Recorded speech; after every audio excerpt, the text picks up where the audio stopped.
آپ نے مشکل سے اپنے بچوں کا پیٹ بھرنے کے لیے مزدوریاں کی ہیں، محنت کی، اللہ تعالیٰ آپ کے رزق حلال برکت فرمائے، آپ نے اچھا کام کیا، رزق حلال سے اپنی اولاد کو پالا ہے، لیکن رزق حلال کے کھانے سے ذہنی تربیت تو کچھ نہیں ہوتی، تو یہ کام اللہ تعالیٰ نے ہمارے سپرد کیا ہے، اس لیے بچوں کو ہماری مدد میں لاؤ، جو قومیں ابری تو کس طرح خدا کی فرمان بردار ہو، ان کی نسلوں نے ان کے ورثوں کو تباہ کیا کس طرح، اس خدا کی نافرمانی کرتے جو عزت دینے کا مالک ہے۔ قرآن میں قل اللہ مالک الملک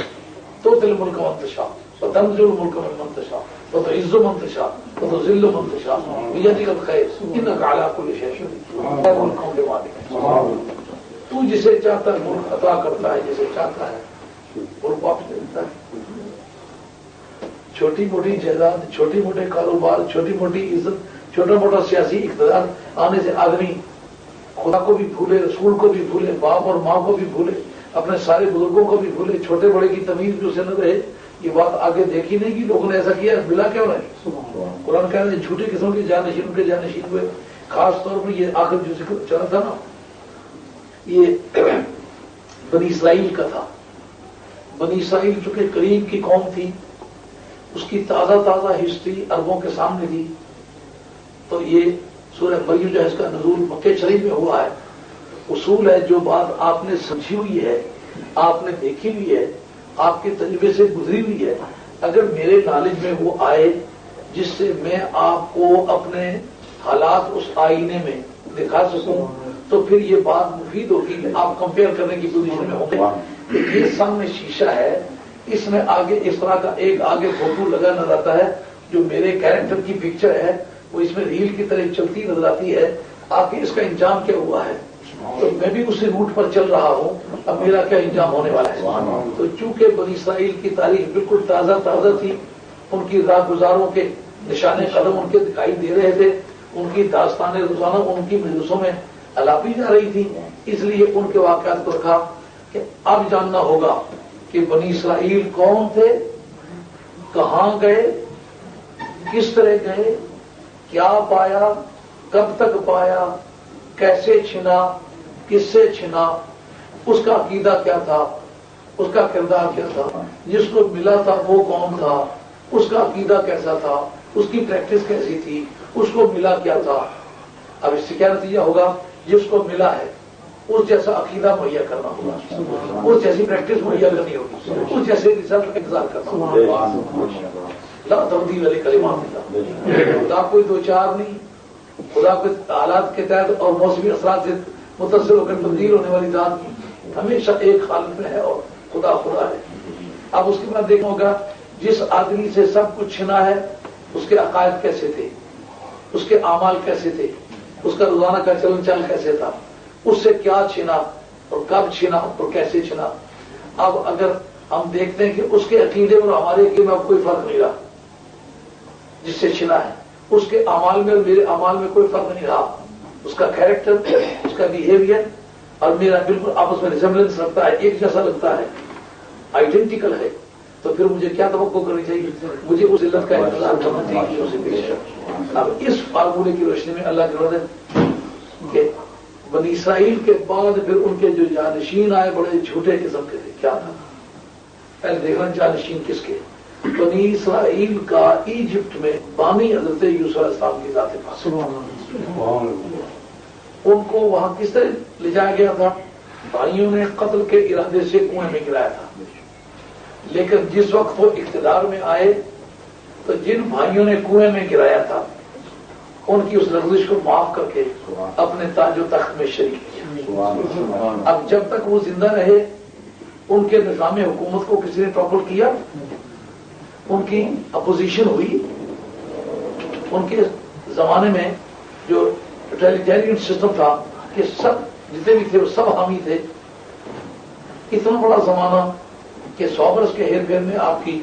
قوم میں شکوک ملتی ہے، اگر کم سے کم بھی تو 80 برس سے زیادہ ہے، تو 80 برس تک دنیا کے مورخین بتاتے ہیں کہ کسی فرمانروا کا اقتدار باقی رہا۔ یہ کس کا اقتدار باقی رہا؟ جو خدا کو وحدہ لا شریک مانتا تھا۔ کس کا اقتدار باقی رہا؟ جو انتہائی حسین تھا، وقت اور ملک کی سب سے بڑی حسینہ، سب سے زیادہ خوبصورت اور صاف ستھرے محل میں جو خوشبوؤں سے پس رہا تھا، بڑا ہائیجینک، بڑا خوبصورت، بڑا کمفرٹیبل اور کوئی معنی نہیں تھا. وہ عورت چونکہ جس مرد کے ساتھ بیائی گئی تھی وہ امپوٹنٹ تھا، ناکارہ تھا، وہ بیوی کے قابل نہیں تھا، اس لیے اس کو چھو بھی نہیں سکا تھا.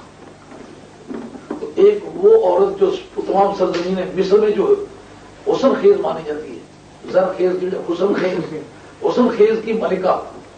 وہ دعوت دے رہی ہے، 7 کوٹلیوں بہت ہے، کوئی امر مانے نہیں ہے، اپنی ساری دنیا کا سب سے زیادہ حسین آدمی اس کو دعوت دے رہی ہے، حسن کو چوراہے پہ نکال رہا ہے. ایسے وقت میں اسے کہا جب کوئی بھی امر مانے نہیں، کوئی بھی مجھے روکنے والا نہیں، تو جس نے مجھے یہ حسن دیا اس کی بارگاہ میں پیش ہونے والا نہیں. مجھے نہیں دیکھنا میں گھر کس کے پیدا ہوا ہوں، میرا باپ دوسرے ملک میں رہ گیا ہے، میرا باپ ظاہری آنکھوں سے لوگوں کی اطلاع کے بنا وہ نابینا ہو گیا، میرے نظر میں نابینا نہیں ہے. اب مجھے چیک کرنے کے لیے وہ آئے تو اس کی مرضی رہی، نہ آئے تو اس کی مرضی رہی، اس کو میں جانتا ہوں. لیکن لوگوں کی روزانہ کی بول چال کے حساب سے تو اب وہ مجھے چیک کرنے کی پوزیشن نہیں ہے، لیکن میں جانتا نہیں میں پوتا کس کا ہوں، جناب اسحاق علیہ السلام کا، میں پوتا کس کا ہوں، ابراہیم علیہ السلام کا. تو آج اس تنہا کوٹلی میں کئی پشتوں سے لگاتار نبیوں کی اولاد ہو کر مقدس مسلح پر بیٹھ کے پاک لوگوں کے گھر پیدا ہو کے پاک غذائیں کھا کے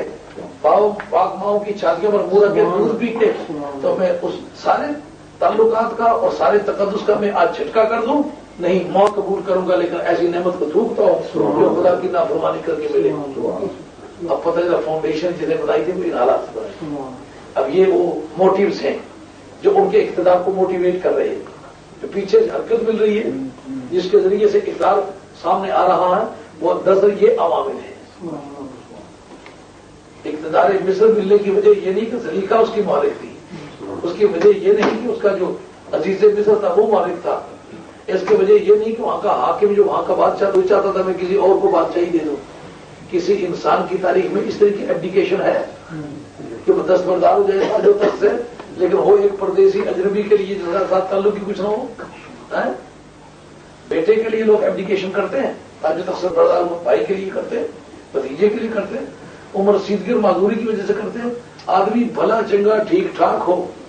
اپنے تختے حکومت پر بیٹھا ہوا ہو، پردیسی کے حق میں دستبردار ہو جائے، اس کے پشت پر وہ کار فرما ہے کہ اتنا سچے عقیدے والے لوگوں کے گھر پیدا ہو کر میں بدعقیدگی کروں، یہ عقیدہ رکھوں کہ ادھر مجھے چیک کرنے والا کوئی نہیں. خدا میرا حاضر ناظر ہے، کرام الکاتبین جن کو سجدہ ہمارے سامنے کرا کے وہ موجود ہیں. اتنی کوئی شریک ہولی جس کو کہتے ہو، اور پھر میں اس باپ کا بیٹا ہوں. تفصیل وزن لکھا کہ کونے میں سے اس آیت کے تحت ان النفس الامارۃ بالسوء آگے محمد بها لولا الرعا برهان ربی، محمد بها لولا الرعا برهان ربی. اگر حضرت یوسف علیہ السلام بھی اللہ کی برہان نہ دیکھتے تو وہ بھی اس کا ارادہ کر لیتے. وہ برہان کیا تھی؟ اس پر مفسرین نے لکھا کہ یعقوب علیہ السلام ایک من سے مردان کو یاد کرے گا فرد بگارے کدی نہ ہارے بادش.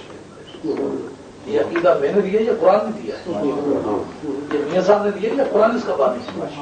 یہ اکیلے قرآن نے دیا یا سابقہ انبیاء علیہ السلام نے دیا ہے؟ اگر آپ سامنے آئے اب یوسف علیہ السلام کے سامنے دو راستے ہیں.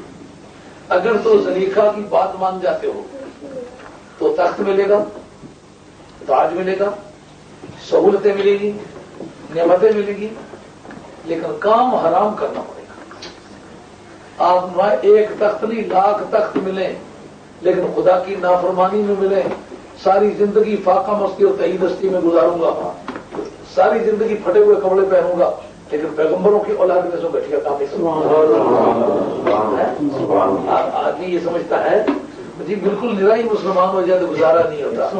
جب تک کچھ نہ کچھ پرسنٹیج بےایمانی کی بھی شامل نہ کرے، زندگی نہیں گزرنی. پیغمبر نے بتلایا کہ سب سے زیادہ مشکل مجھے زندگی میں پیش آتی، نبی کے گھر پیدا ہوا ہوں، انبیاء کی اولاد میں سے ہوں، ناز و نعمت کا پالا ہوا ہوں، پہلی مرتبہ دکھوں کا